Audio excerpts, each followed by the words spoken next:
welcome back for another edition of 8 Minutes with Aaron. I am, of course, your host, Aaron, and today we are going to talk about Summerslam Night 1 that took place yesterday on August 1st, 2026. So let's get rolling with a fresh edition of this guy right here, Aaron.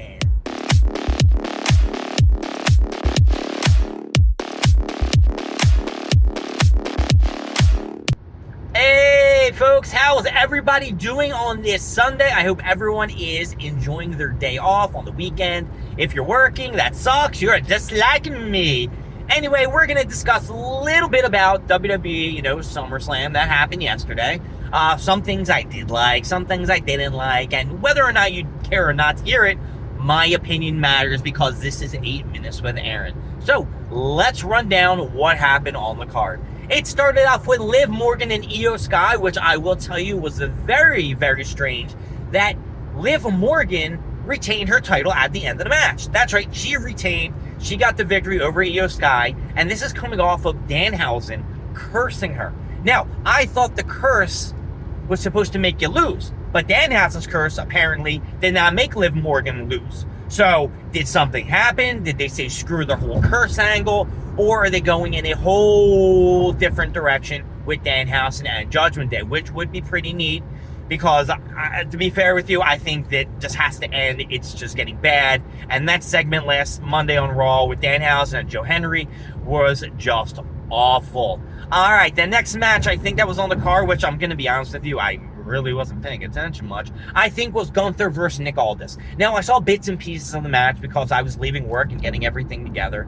But from what I did see, it looked like Nick Aldis still had it. People were chanting, "You still got it." I mean, he's younger than half of the people on the WWE roster, so I don't know what the fuck are chanting that he still got it, because of course he still got it. Gunther, of course, pulled out the victory. Nick Aldis handed in his resignation, couldn't spit that out, to Triple H, and Triple H's like, nah, dog, you ain't resignating from nowhere. You handled your business like a man. You are definitely not leaving. You are back as SmackDown General Manager. Just don't be a dick to Gunther. So, I guess that's all situated and settled in a nice, neat little bow. All right, I know that there was a match. It was the 3-on-3, right. We had Jimmy J and Jacob Fatu versus LA Knight. Yeah! What's his name? Solo Sikoa and Hobbs, right? Not Powerhouse Hobbs. That's not his name at all. Royce Keys. That's it. Royce Keys. That match, I really don't know what happened because I wasn't really paying attention. The winner are LA Knight, Solo Sikoa, and Royce Keys. I'm not going to be honest and say that I really wanted to see this match because I'm glad I missed it because I really didn't give a shit about it. To be honest, SummerSlam, in a nutshell, I really didn't give a shit about any of it. I thought I was going to be really excited about the CM Punk and Cody Rhodes match. I really wasn't. I would say that I missed most of that match, the CM Punk and Cody Rhodes match. I know that Cody Rhodes came down dressed as Guile from Street Fighter and shit like that because he's going to be in the movie.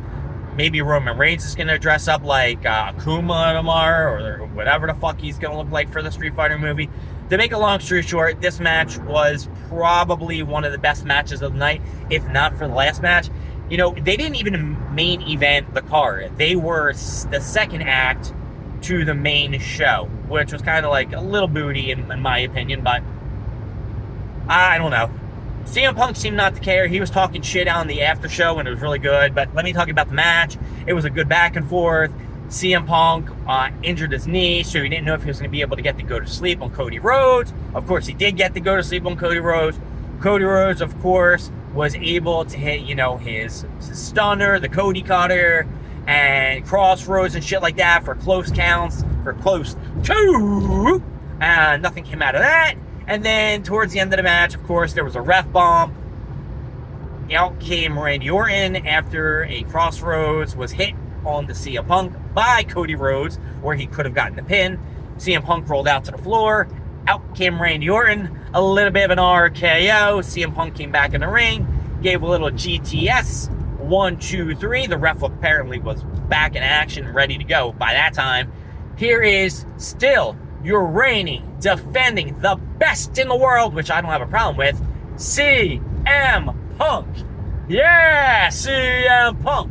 CM Punk. So yeah, I'm glad CM Punk won. I really don't know what's next for him. Maybe it's going to be the whole Gunther thing, and maybe not. You know, he did beat Gunther already for the title, so hopefully, you know, that's just something that's not coming. He challenged Obafemi, CM Punk at this scrimmage. He challenged anybody to come at him, Trick Williams, all this other shit. I just hope CM Punk has a long title reign and at least holds it until next year WrestleMania. I'm just going to cross my fingers with that one. So I'm trying to think what other matches other than the last one. So we had the Io Sky and Liv Morgan. We had the triple threat, not the triple threat match, but the 3-on-3. We had the Gunther and Aldis. We had the Punk and what's his name, Rhodes. Then there was one more match, and I'm missing a fucking match in the middle, and I do not know what the hell it is. Because there were 6 matches on the card. And I'm just trying to, like, rack my brain through what's on tonight. It wasn't Chad and Penta, that's tonight. Roman and Rollins, that's later. The women's ladder match is tonight, I'm gonna guess. You have Sammy versus Finn. You have something else and something else. No tag team championships, I think, are up for grabs, so I don't think it's any of those. And what else was it? I don't know. If you're watching this video and you know the 6th match that I am not speaking of, please go ahead and put it in the comments below. I'm sure it wasn't that big of a deal since I really can't remember.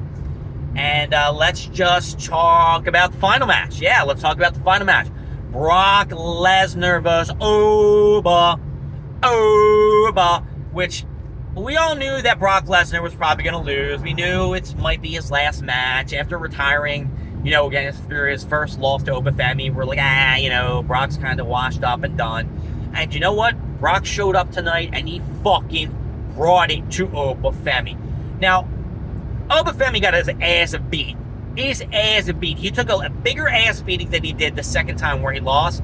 He got a bunch of chair shots. He got like 3 or 4 F5s. He got fucking tombstone into the, what's called, the plywood and shit like that, you know, Brock Lesnar did to the Undertaker. And, you know, they're making a big stink about, oh, Brock Lesnar is 2-0 in Hell in a Cell. Yes, he is 2-0 in Hell in a Cell. He did beat the Undertaker twice, so whoopity-doo-dah-day. But yeah, Obafemi took a beating, and then one fall from grace on Brock Lesnar at the end, and we have our new beast in the business. And everyone keeps saying, oh, he's the beast, you know, the beast slayer and this, that, and everything. Hey, I don't like the guy. But Seth Rollins is the beast slayer because he did beat Brock Lesnar. And he has all these monkey arts, you know, the architect, I am the architect, I am the visionary, I am the blah, blah, blah. Yes, but Seth Rollins is the OG beast slayer, so I don't know what the fuck Michael Cole was talking about, but Michael Cole needs to shut the fuck up because his commentary was very, very off yesterday. Boo, boo, boo. So other than CM Punk versus Cody Rhodes, I'm going to say everything else is going to get it down. Because, yeah, I thought Io Sky was going to win that title, and she should have. She definitely should have. We'll see what happens tonight. My name is Aaron. Thank you for joining me with 8 Minutes with Aaron. I will see you next time. We're going to more stuff, more everything, and, of course, more of me. Don't forget to like, subscribe, leave down in the comments what you want to see, what you don't want to see, and I'll see all of you in the next video. Bye-bye.